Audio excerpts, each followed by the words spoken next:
A Roman emperor once loved a boy so much he had him castrated, then paraded him as his dead wife reborn.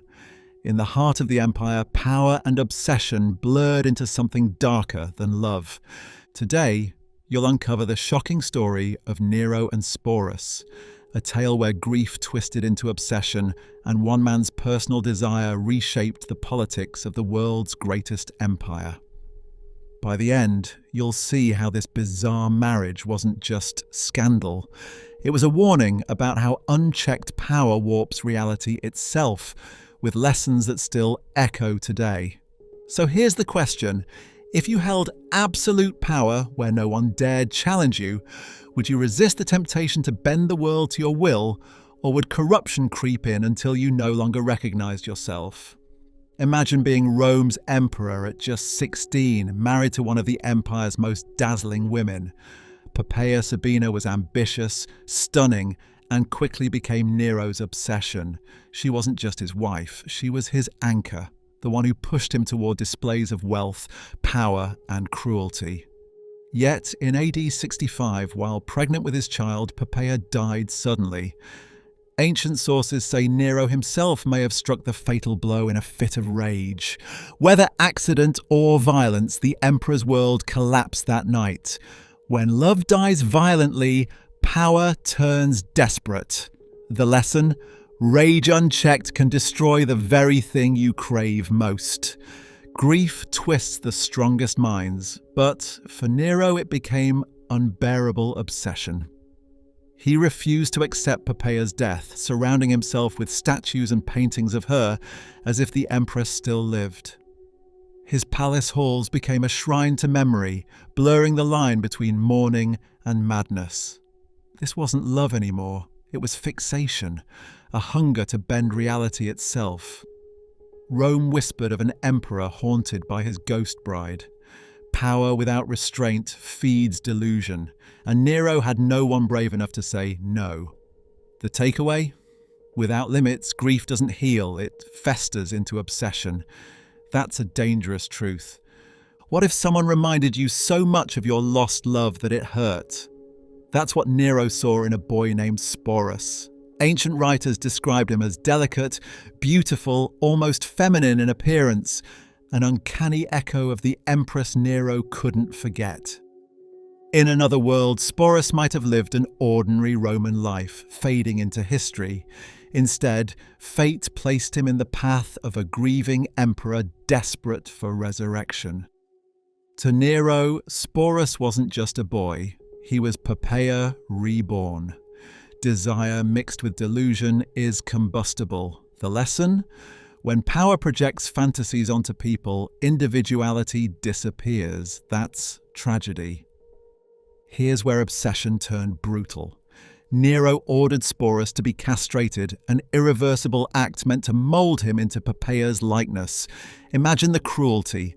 A child's body altered not for survival, not for punishment, but to serve one man's fantasy. Roman law tolerated excess, but this crossed into horror. Yet, no senator stopped him. No priest dared object. The emperor's will was absolute, and the boy became a living symbol of power's perversion. 2 lives ended that night, Poppaea's and Sporus's childhood.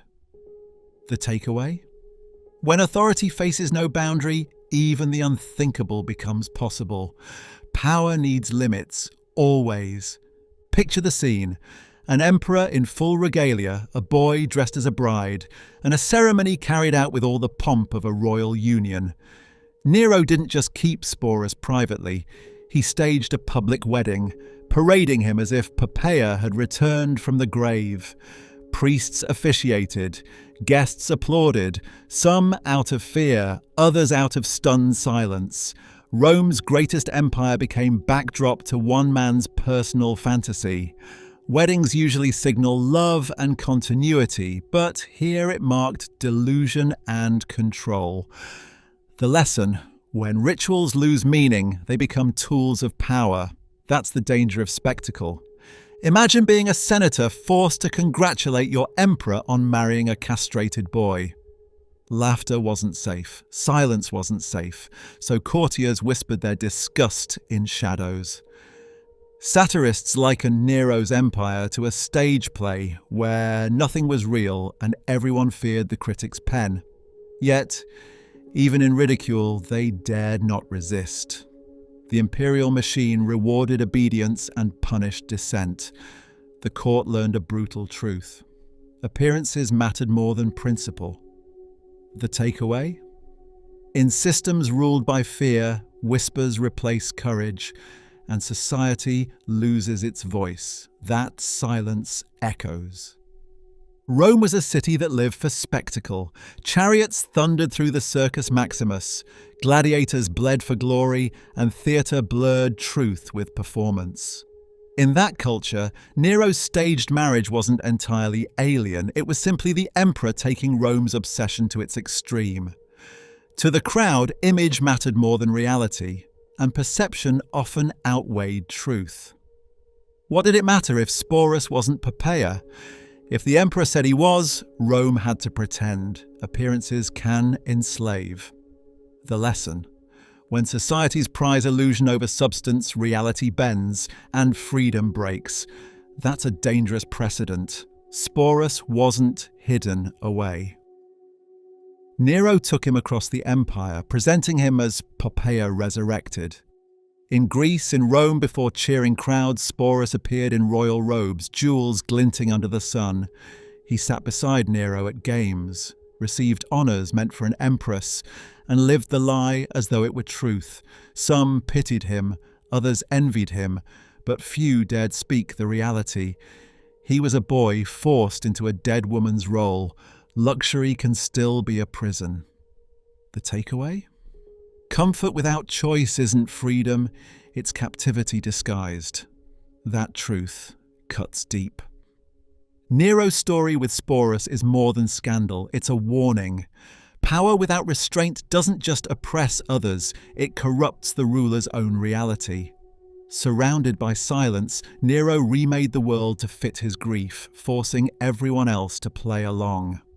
The empire became a mirror reflecting one man's delusion. This wasn't strength, it was fragility wrapped in violence. True authority requires limits, or it collapses into madness. The takeaway? Boundaries protect both ruler and ruled. Without them, power devours itself. That's the eternal lesson of Nero. If stories like this fascinate you, here's your chance to stay immersed. Subscribe now because we're only halfway through, and the most shocking turns are still ahead. Nero wasn't content to rule, he wanted to perform. Unlike any emperor before him, he stepped onto stages, sang, and even raced chariots. For Rome's elite, it was humiliation to cheer their emperor in costume, yet they had no choice. Ordinary people saw bread and circuses, but to Nero it was validation. The empire became his audience, and history became his script. Leaders who confuse applause with respect walk a dangerous line. The takeaway: popularity without principle is fragile. It vanishes the moment the music stops. That's the trap of performance power. In July 64 AD, flames engulfed Rome for 9 days. Rumours spread quickly. Nero himself had started the inferno to clear space for his new palace. Ancient historians disagree, but the damage to his reputation was irreversible. To shift blame, he accused Christians, unleashing brutal persecutions. Yet the whispers persisted. Their emperor fiddled while the city burned. Whether true or not, perception sealed his legacy. Image outlives fact. The takeaway: when leaders lose credibility, even truth can't save them. That's a timeless warning. Behind the parades and ceremonies, Sporus lived a paradox. Adored in public, trapped in private.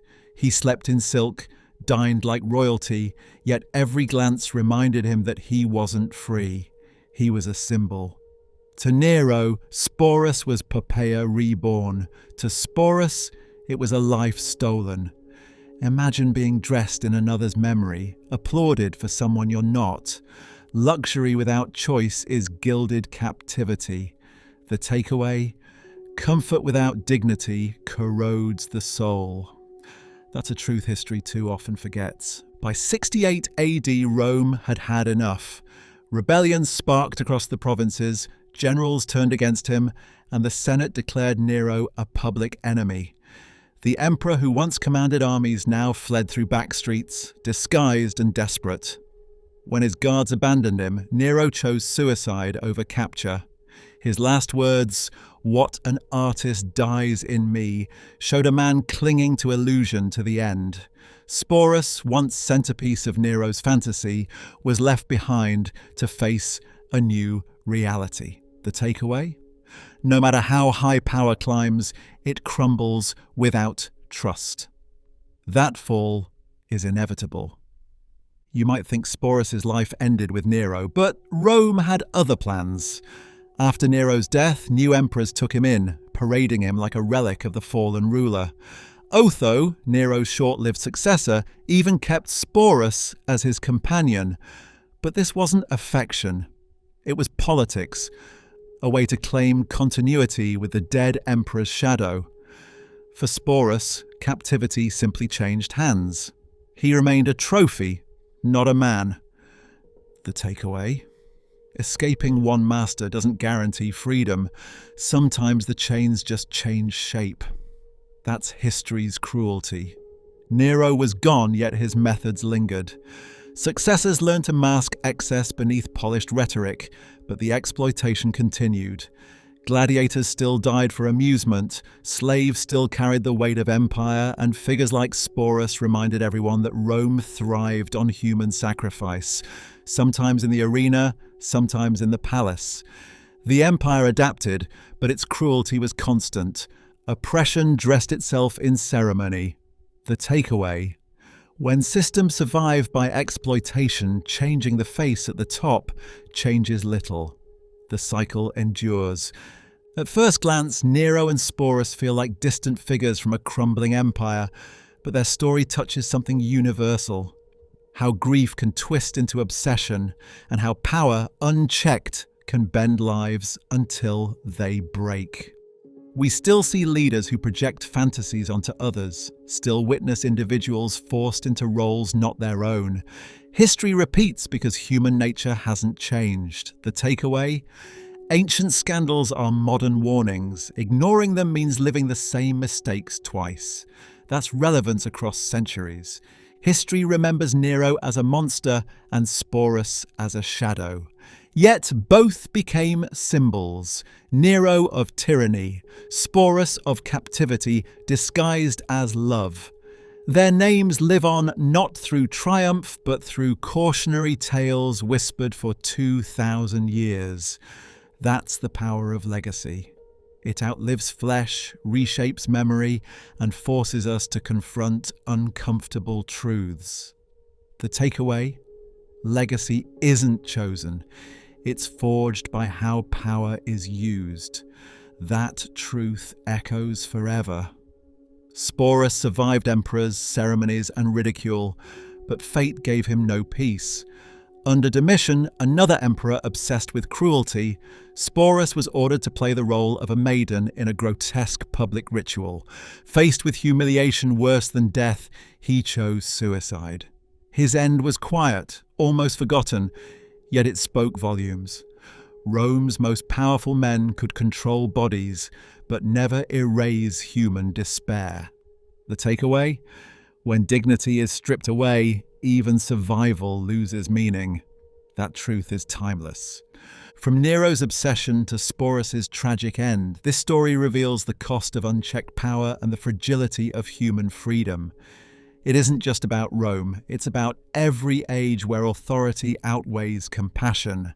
History warns us, obsession can masquerade as love, and spectacle can disguise cruelty. Next time we'll explore another forgotten chapter where personal desire shaped the destiny of an empire.